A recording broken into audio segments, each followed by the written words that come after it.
everyone, and welcome back. My name is Brian, and in today's video we're going to be talking about a tool that will help you spend a lot less time sanding, and it's called the card scraper. One of the cheapest tools that you should have in your arsenal. So in today's video we're going to cover the basics of how to sharpen a card scraper and how to use it. Jointing is the first process in sharpening our card scraper.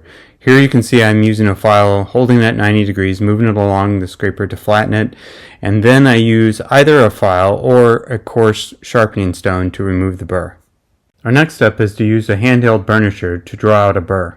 In our final sharpening step, we turn the burr. We do this by putting our card scraper in a vise and then moving our burnisher along at a slight angle and then slowly increasing that angle to somewhere between 5 to 15 degrees.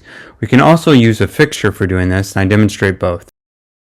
I'm using the red fixture here, which is made by Woodsmith, to turn the burr. Here you should notice that there's a burnishing pin. To use a card scraper, you typically bend this with your hands, your fingers. This can result in your hands getting tired over time, but you typically just... Good use for your card scraper is to remove the burn marks that are left behind by your power tools.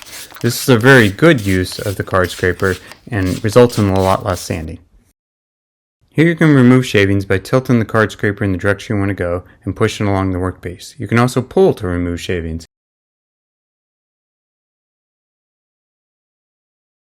Here you should play around with both the angle of the blade and the pressure you're putting on the blade to bend it, because this will change the type of shavings that you will get. In addition to using the card scraper to create a smooth intersection where the boards meet, I also want to create a flat panel. So here I'm using a smoothing plane at 45-degree angle and along the length of the boards to make the panel flat. This particular panel is made up of 3 pieces of white oak that were glued together and allowed to dry overnight. Here I'm flattening the top, and then I'll flip it over and flatten the bottom as well. The panel will eventually be used for a step stool project. A third use case is to remove paint runs from the project you see here. Alternatively, you can remove finish from an old project.